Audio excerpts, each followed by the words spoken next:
witnessed on the 22nd of December, when a hard-working immigrant was murdered. Today, we are here because Aguinaldo Nesbitt, an ordinary drugstore owner, had his life tragically cut short when a group of criminals robbed his drugstore. Mr. Stephen Harmon was one of these criminals who aided in the murder of Aguinaldo Nesbitt. There is sufficient evidence that proves Mr. Harmon knew that the robbery would be taking place. Mr. Harmon also associated himself with multiple known convicts who were involved in the crime. Additionally, Mr. Harmon himself does not fully believe that he did not take part in the robbery. We implore you, the jury, to look at these facts and remember that we are here because we must bring justice to the participants in the theft and murder. We have no doubt that Mr. Harmon was involved in a robbery that resulted in the cruel murder of an innocent man. Thank you. All right. And we decided the defense.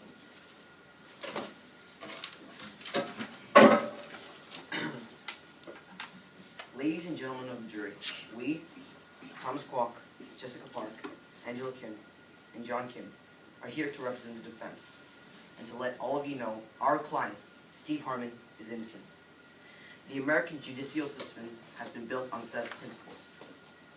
Those principles are to ensure all people who walk through this courtroom are innocent until proven guilty. I can confidently assure you all today, for as the state has insufficient evidence to link my client to the robbery and murder of Mr. Aguinaldo Nesbitt. The prosecution called Steve Harmon a monster, but is it more than just a word spoken by Richard Bobo Evans? The 14th Amendment of the U.S. states clearly guarantees equal protection of laws. However, we live in a society of prejudice, discrimination, and injustice. Our evidence can affirm you that beyond Steve Harmon's appearance and class, he's just as innocent as a white man in the same situation as him. Steve is much more than a stereotypical black criminal. We, as a defense, promise that Mr. Steve Harmon is innocent of this. Ladies and gentlemen, the prosecution has claimed that Steve Harmon is guilty because of the fact that he was doubting himself throughout the book. However, we believe that in the beginning of the book, he was assured that he was actually innocent. But as time goes by, he becomes questioning himself. And why is this happening? Ladies and gentlemen, if you were in his situation, wouldn't you be scared as well? If everyone was thinking that you committed a crime, wouldn't you start doubting yourself as well? Steve Harmon is about to see his fate, whether or not he will spend his youth behind bars. Thank you. Steve Harmon might be just nervous. The nervousness is caused because he is uncertain about his innocence. If he is really innocent, he would be confident that he wasn't the lookout. But he was nervous, which means that he is scared that people will know that he is guilty. There was contradiction of his words and his thoughts, which can make him make mistakes and prove that he is guilty as an accident. That's why he was nervous, and therefore, Steve Harmon was nervous because he was not confident about that he was actually innocent. Thank you. Harmon is guilty because he constantly shows self-doubt and guilt. For example, on page 148, Steve says, "And I knew she felt that I didn't do anything wrong. It was me who wasn't sure." Another example is on pages 220 and 221. He asks himself in his journal entry, "What was I doing and what was I thinking?" Finally, on page 128, Steve tells us, I can't see me at that moment when Mr. Nesbitt knew he was going to die, walking down the street, trying to make my mind a blank screen." This shows Steve's self-doubt and guilt are clear signs that he is guilty of felony murder. Thank you. Okay, 30 seconds. Defense, you have 30 seconds to form your rebuttal. The prosecution has stated that Steve Harmon in his journal wrote that he was self-doubting himself of being guilty. But however, we believe that he is not innocent for reasons such as if you're a 16-year-old teenage boy who is being accused of committing a crime that he knew but he personally did not participate in, would you not be nervous? I mean, like, a man was killed. Would you not be nervous? This idea of he writing in his journal, this is too broad. He can be walking down the street blind because he might have done, like, he might have ate too much or done a lot of other stuff at school. This revealing that he's guilty, it cannot be proven because this fact is too broad. Thank you. Okay.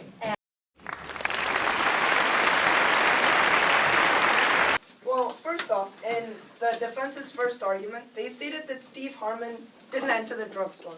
But right now, in their second argument, they just stated that Steve Harmon actually was in the drugstore on the day of the murder, which is right away, it's just contradicting their previous statement.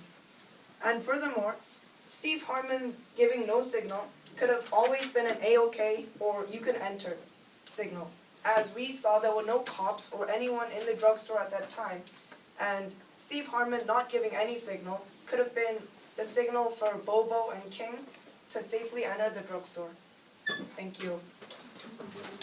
Okay, you guys have 30 seconds to come up with a response.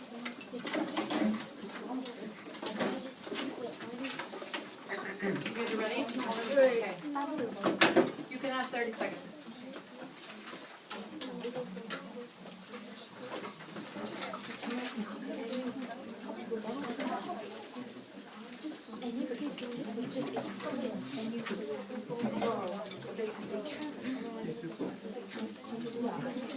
That was one of our arguments. Yeah. Dude, they can't continue. 3 seconds. And time. So what they're talking about here is that they didn't since Steve Harmon did not give any signals, it might be referring to that there isn't anybody in the store, but we can't jump to conclusions just because of that small evidence.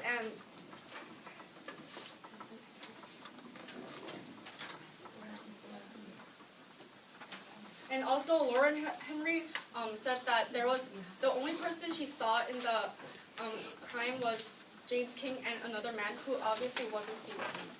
Thank you.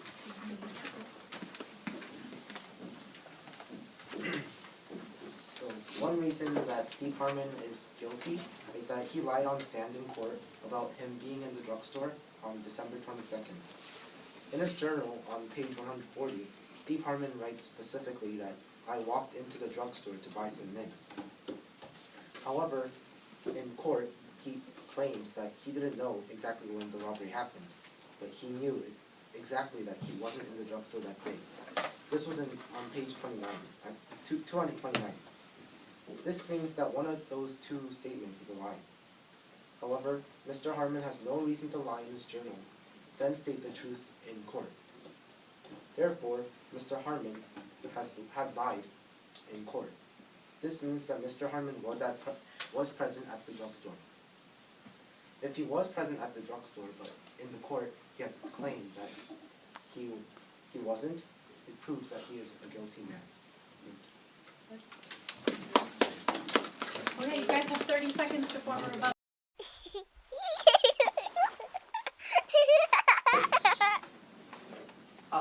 Both Richard Bobo Evans and Osvaldo Cruz can't be completely trusted because they were given lighter sentences for saying something specific and accusing Steve of a crime that he probably did not commit.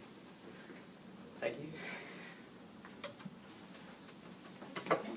You have 30 seconds for your response.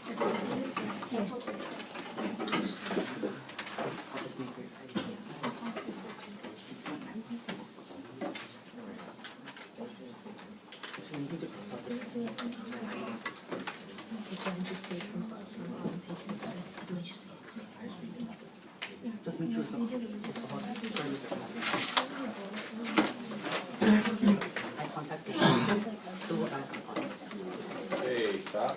Sure. Fine. On page 55, James King says, all we need is a lookout. You know, check the place out, make sure ain't no badges copping and some Z's in the back. You down for it? When James King offered Steve, James King offered Steve to be the lookout, the member of the Diablos would know that Steve would be a lookout of the crime. Richard Bobo Evans and Osvaldo Cruz, being the members of the gang, would have known that Steve was going to help them, so they would be telling the truth during the testimony.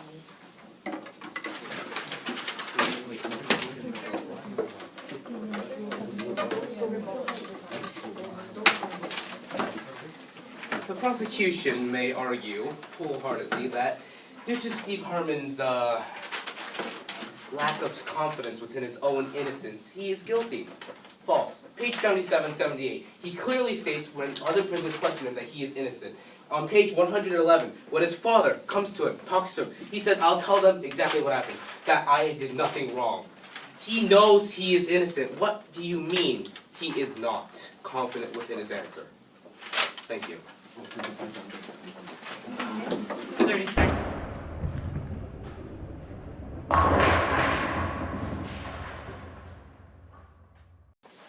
Steve Harmon is guilty of felony murder because there is reasonable and sufficient evidence that he was part of the robbery. On page 140, Steve Harmon states in his entry journal that because James King, in his entry journal, that during the robbery took place. He was at the drugstore because James King, one of the suspects of felony murder, suggested him to be a lookout on page 150. Steve did not respond to his suggestion. We can't assume that Steve refused it. The chances of him being at the drugstore at the exact same time the crime took place is too slim. The chances of him was at the drug place is too slim, and because James King suggested him to be a lookout, Steve Harmon might have become one. Thus, he was at the drugstore. It couldn't have been a coincidence. It had to be planned. There's absolutely no doubt that due to these incidents, Steve played a role of the lookout, and therefore was a part of the robbery and the murder of Mr. Nesbitt. Thank you. Okay. Now, we set 30 seconds.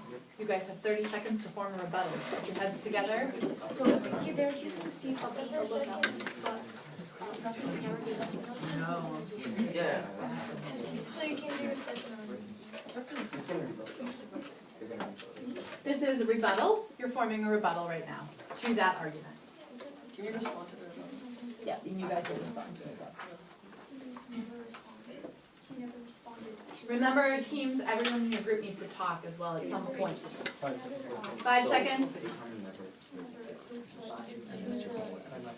Time.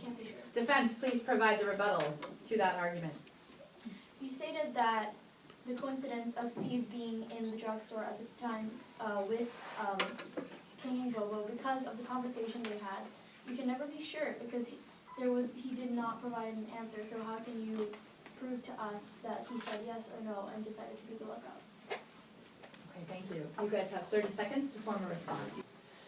I want to start by saying that Steve Harmon is a kind and innocent young man who still has no possibility of committing such a horrible crime. People that the prosecution is defending, people like James King and Bobo, are the people you're looking for. They are the guilty ones. The prosecution does not have any proof that of Steve even being involved in the robbery, except for the fact that he had talked to them a couple of times about ball. So what does this show us? That talking about ball is wrong? I want to shed some light on this small detail because it shows us the prosecution is in fact biased and wants to blame people just for the sake of blaming people. I hope you take this into consideration as you think about this poor man's fate. Think about his feelings. Think about Nesbitt, who died for nothing. Thank you.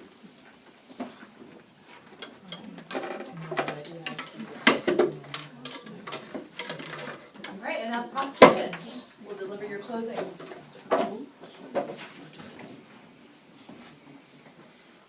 As a group of people who are not associated to the victim nor the suspect, you, the jury members, may think that Mr. Harmon is innocent for not doing his assigned job properly. But please keep in mind that he isn't entirely unrelated to the death of Mr. Nesbitt. Although the defense said that Steve wasn't the lookout, they acknowledged the fact that he was not a good lookout, which means that they admit that Steve was the lookout. Also in argument 2, they agreed that he was in the drugstore, which acknowledges the fact that he was also in the drugstore, which proves our argument to be true. I will remind you that Steve Harmon was not forced to commit the crime, and he did it on his own will, own intentions, and his own benefits. He was given a choice. Although Steve Harmon might not have shot Mr. Nesbitt directly, sometimes the people who planned the crime are the guiltiest ones. Mr. Nesbitt was an honorable man who worked his way up and earned his own money legally and efficiently. This brave man was killed inside his own drugstore and had no reason or purpose to die at that very moment. As citizens of the United States, we are expected to serve a jury. As you may know, the responsibility of being a juror is to bring justice to the victims of the crime, punish the unjustifiable criminals for their wrongdoings.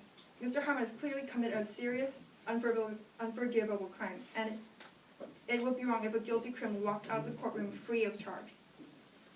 That is something for you, the jury, to discuss and think amongst yourself. And I truly want you to pick the right choice. The choice that will ease Mr. Nesbitt's family's aching hearts. The choice that will prevent possible future crimes to occur. And finally, the choice that will prove how you, a normal citizen, can bring integrity and honor to our court system. Should we believe in what Mr. Harmon has said about not contributing to the robbery?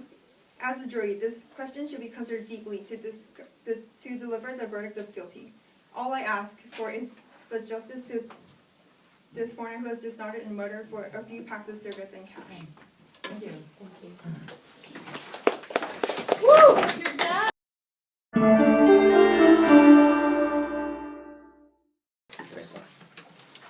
No. Okay, so Mr. Harmon should be considered guilty of felony murder. 2 men who confessed to committing the crime, Bubble Evans and Osvaldo Cruz, identified Steve Harmon as a participant of the crime. What are the chances of both convicts determining one person out of the whole neighborhood? On the 87th page of the book Monster, Cruz testified that Harmon threatened him. On pages 178, 196, and 197, Bubba pointed out multiple times that Steve was a member of the crime as a lookout. 2 men that have admitted to being part of a murder and swore to tell the truth both identified Steve Harmon as a member of the crime. This is why Steve Harmon should be considered as guilty. Okay, thank you. All right, 30 seconds on the clock. Defense, you can put your heads together. You guys can gather together and form a rebuttal. Hello, ladies and gentlemen of the jury. My name is Charlotte, and I'm here to restate what the last speaker has said and respond to his arguments. So I would first like to start off with how he started off by saying that Bobo Evans and Mr. Cruz stated that they were both in the crime, and they were involved in the crime, and they both stated that Steve Harmon was involved in the crime also, in the felony murder. But I'm here to state to you that Steve testified himself that he was not present at the store any time during the day. He states that he was working on his school film project. In page 232, I was planning to do the film of my neighborhood over the holidays. 10 more seconds. He might have been in an area that was close to the drugstore and was coincidentally caught in the murder scene. Also, he had stated that Steve Harmon, Bobo Evans and Mr. Cruz knew Steve Harmon as a friend. Okay, that's time. Time. Okay. Thank you, and I'd like to consider you for... That's time, so you just have to sit. Sorry, Char. Use this one.